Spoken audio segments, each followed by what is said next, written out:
So I woke up this morning to learn that some of Ontario's largest school boards, including Toronto District School Board, Toronto Catholic District School Board, Peel, and Ottawa, are suing our largest social media makers, Facebook and TikTok and Snapchat. And they're suing them on the grounds that their platforms are bad for our children. The cause of action asserts that these platforms push content that is known to be bad for both children and teenagers. It asserts that they do this in an addictive way because it increases the usage of their platforms and is ultimately good for their bottom line. Suits like this have been popping up all over the United States for the last few months. This has been a topic of concern for me for a very long time, and this suit couldn't have been more timely because last week I received my copy of Jonathan Haidt's new book, The Anxious Generation, which is basically just a conversation talking about this stuff. So I was so hopeful that maybe we were going to have a productive conversation about social media usage, but then I went online and saw that it's already been politicized. Yes, call me an eternal optimist, but I had hoped that just this once maybe we could avoid politicization and actually do something. Doug Ford, the Premier of Ontario, commented that this wasn't a matter for school boards to take on.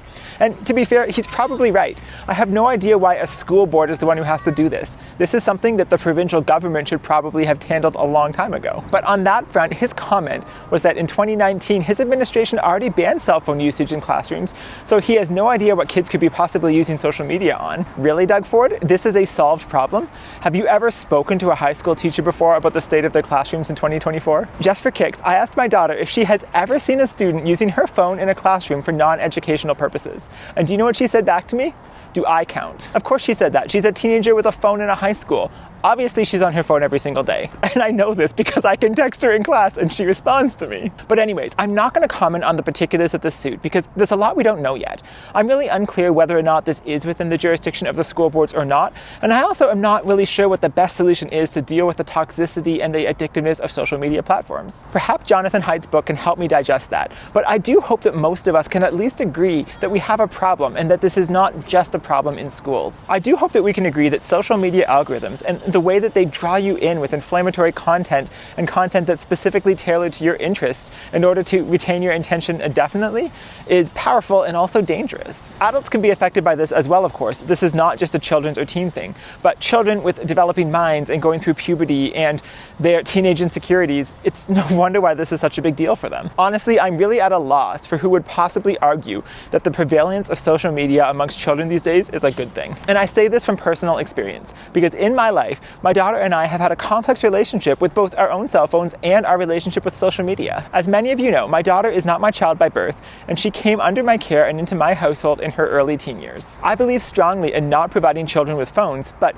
in her case, I didn't really have much of a choice because she had a phone since she was 6. So over the first 2 years of having her in my life, a major focus of my parenting was supporting her in finding healthy device and social media balance. I read an amazing book called Stolen Focus by Jonathan Haidt, and I discussed the book with my daughter and how some of her social media usage patterns related to some of the things in the book. And yes, on more than one occasion, I had to set strict boundaries around cell phone usage in the bedroom or usage during homework time. And we had lots of conversations about the challenges and problems that can come when someone finds their identity and purpose in social media, comments, likes, affirmation, etc. It was a long and sometimes painful journey, but now, in the end, she gets it. She now understands where social media can be useful and also where she needs to set bounds for herself. She gets what a monumental distraction it can be and what a toxic platform it can be, but also how powerful it can be when she has her own boundaries. And speaking of boundaries, this isn't just about her, because anybody who follows me knows that I'm on social media myself quite often. I didn't used to be. I had barely even touched social media until 2022 when I began social media influencing. And it very quickly reeled me in and I developed really unhealthy patterns myself. I remember last June, I was so entangled in social media, and it was my daughter who then came to me and told me that she sensed how much more argumentative I was after spending time on Twitter, and that I really wasn't present in our in-person conversations because I would be distracted looking at my Apple Watch or my phone every time somebody liked or pinged or whatever was going on Twitter. For me, that was a wake-up call, and so I took a step back to find my own balance, and it's something I now do every few months just to reset